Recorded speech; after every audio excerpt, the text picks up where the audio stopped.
Today on the Sports Medicine Orthopod, we welcome back our good friend from the University of Texas in Austin, Dr. David Ring.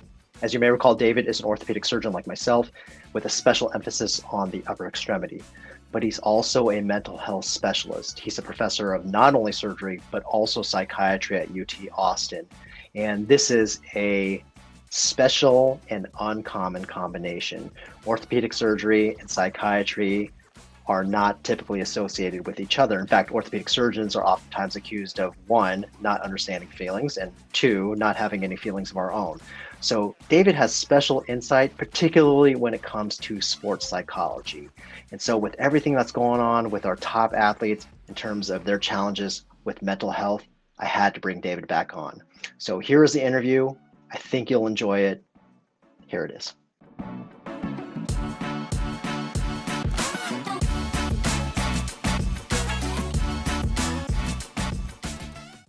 We're joined again by our good friend, Dr. David Ring from the University of Texas, Austin. David, how are you doing today? I'm good. How are you? Great, great. We wanted to bring you back on because we are a week or so into the Olympics and mental health is center stage.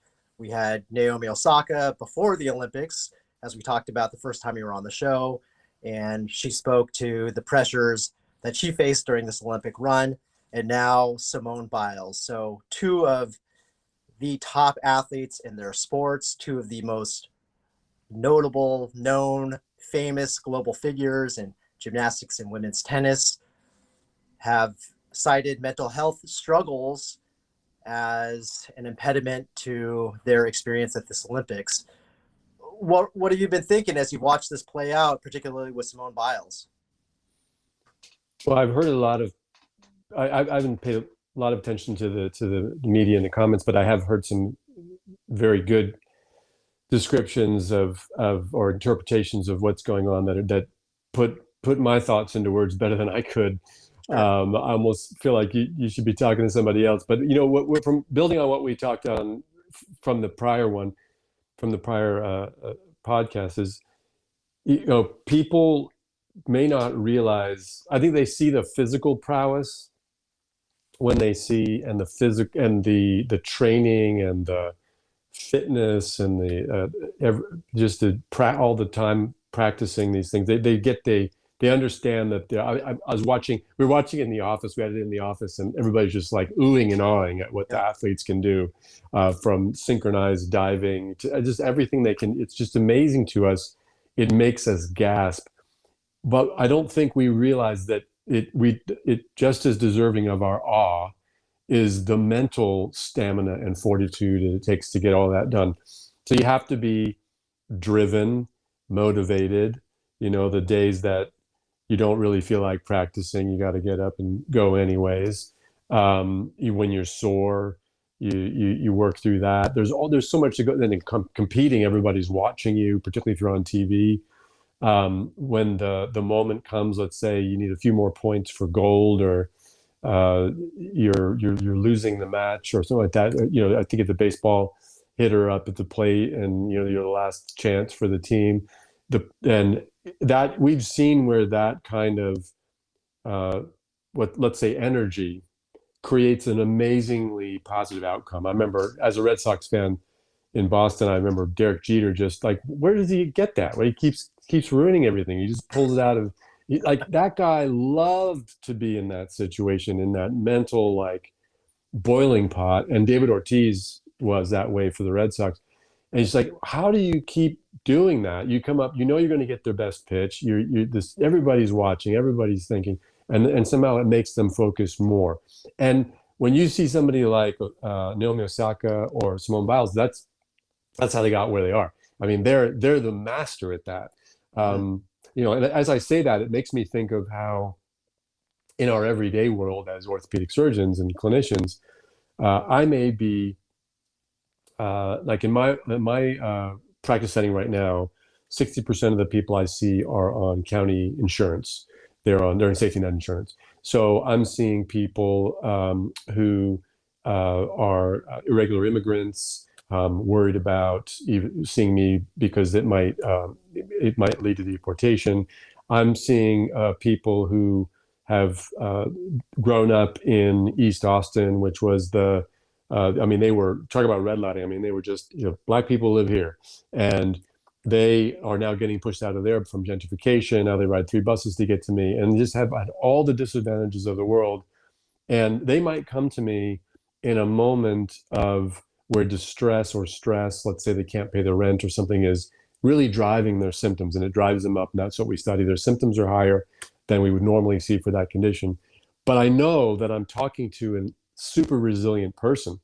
I just know that from everything they've been through. That's one of the comments I read about this. Actually, my wife pointed out, there's a lot of people commenting on it on like Facebook and social media, like, I don't watch sports, but here's my take on it. And Sure, one yeah. of them, one of them was like, Simone Biles is the only person molested by Dr. Nasser in the Olympics right now. Like just talking about the things that people have to overcome to Right. even get there and show up. And then people say, you've already won because you did this for your team and you did that for your team. And you were brave enough to say, I'm a danger to myself and I'm harming my team. And just the courage it takes to step up and stand out like that.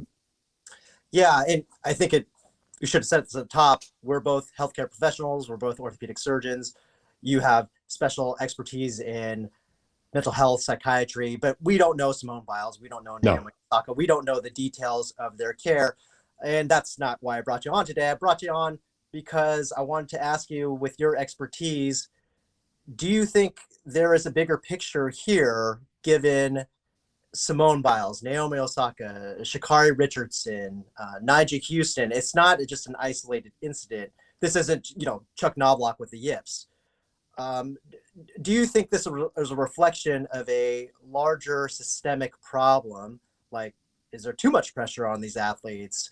Simone Biles said she felt like she had the weight of the world on her shoulders.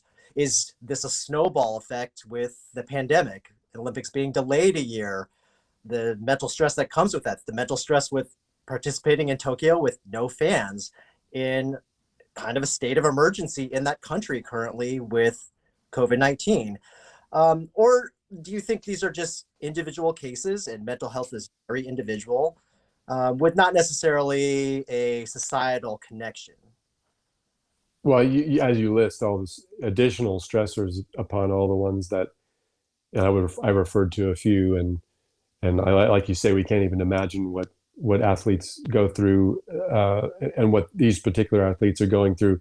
But we can have some compassion and some understanding of these things. And you've named a few more, and I did read about the delay might add to it. I guess my tendency is to acknowledge those things and give people space and give people the understanding and the compassion. But I guess my drive, so much of my life is about trying to just get people to understand how this is everywhere. Like, it's in you and it's in me, and it might manifest on a huge stage like this, but it's something that we see every day in ourselves, our friends, our family, and for you and I, our patients. And people are coming in, and every day they're kind of a hero. They get things done. They put up with whatever stressors, we all got them, and yet they get up and they go to work and they do a good job and they take care of their family and they contribute here and there in their community. And on the sports stage, it's very particular, and it's like, there's a very specific, you got to do this event and you're going to get a medal and you're going to do it in a certain time. But ultimately the issue is, how does mental health and physical performance intersect? I think that was your initial interest when you got me on, is that we tend to think biomedically. People and surgeons are also people, but the people seeking care, people providing care, tend to think very biomedically. Like, if you can't perform, let me find the lesion, the tendinopathy or the cartilage problem or whatever it is, and let me treat that, give you a shot. We always hear about shots, people getting shots. We hear about people having an MRI, having surgery to tidy something up. Baseball pitchers get a Tommy John so they can pitch a little faster. They all have bad elbows. Who's getting a Tommy John surgery? So there's this. We forget about the fact that it also takes an incredible mental training, mental agility, mental strength managing the thoughts that our minds are great storytellers. They're telling us this story. You've got to manage that story. We all have self-doubt in that story at times. Even the top athlete in the world, even the top orthopedic surgeon in the world feels that imposter feelings.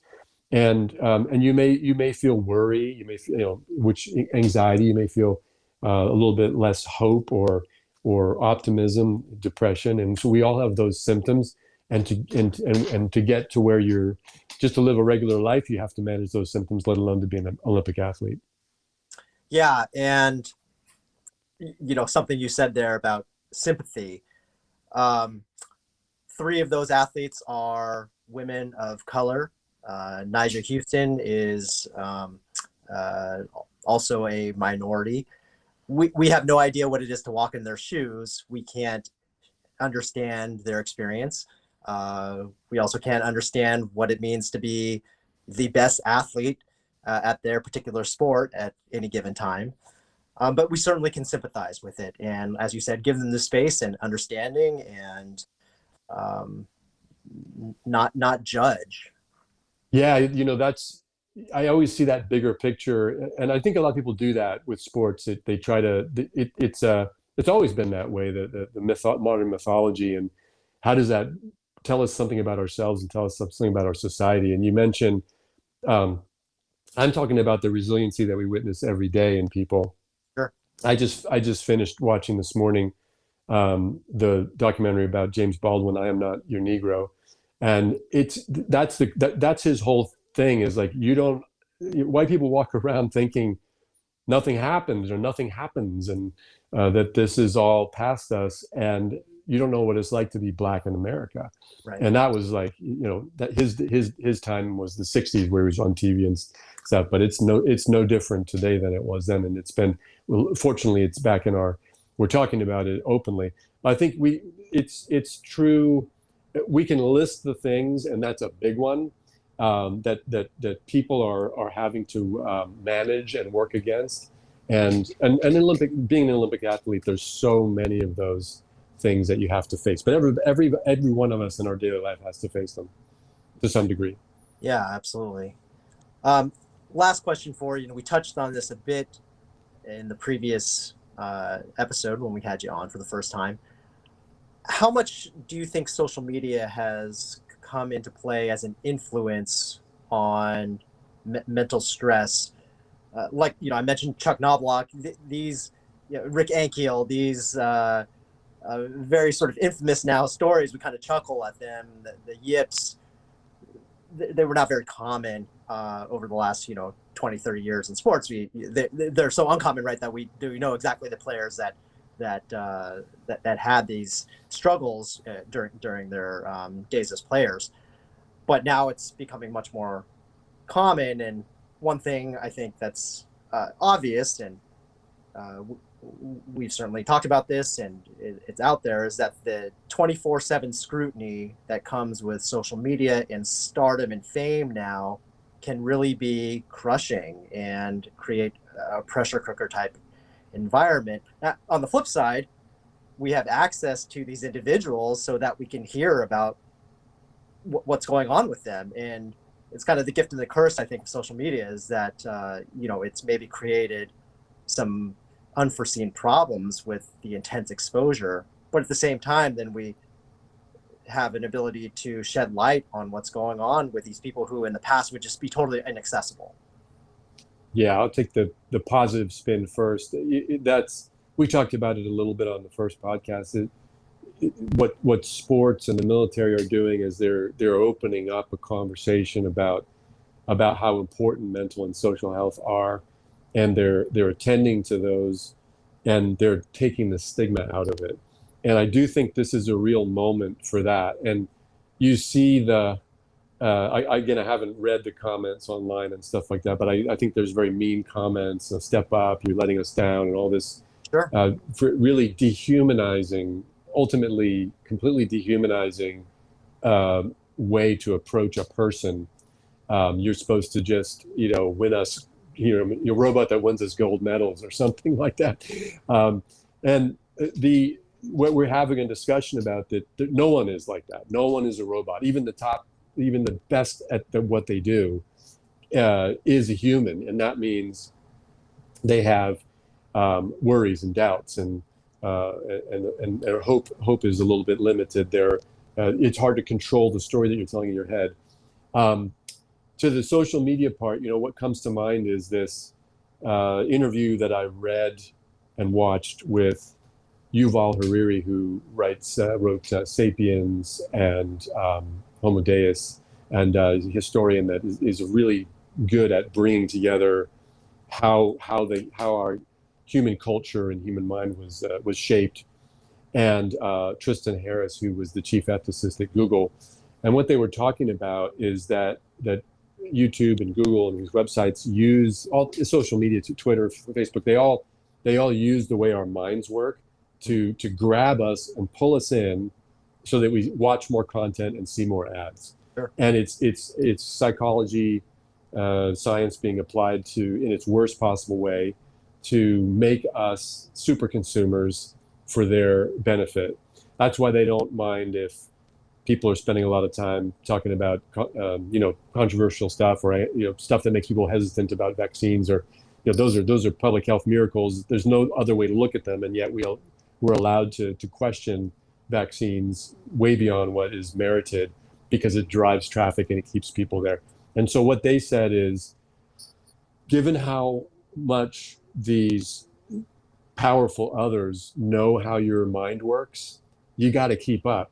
So they're hacking your mind, you got to hack it first.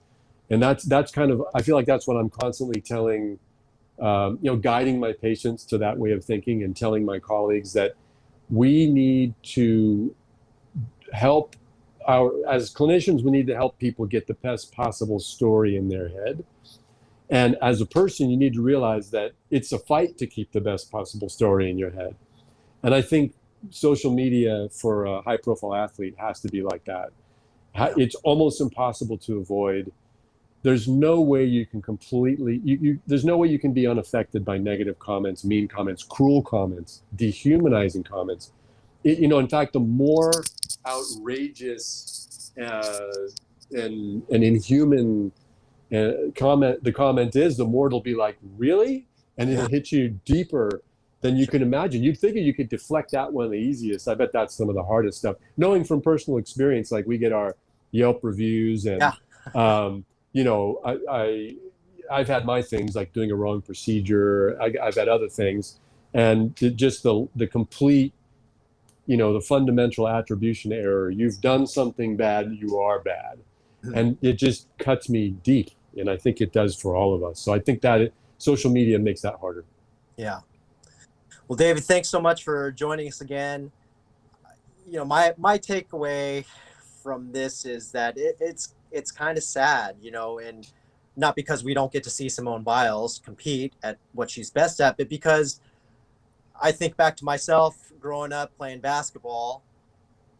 I played it because it was fun, because I love playing basketball. And you have to imagine these athletes who are superstars in their own right, that's how it started for them too. And Simone Biles even touched on it. This thing that she has loved because it's fun has now become, somewhat of a monster, detrimental to her mental health. And it's not the sport itself, but everything that came with it.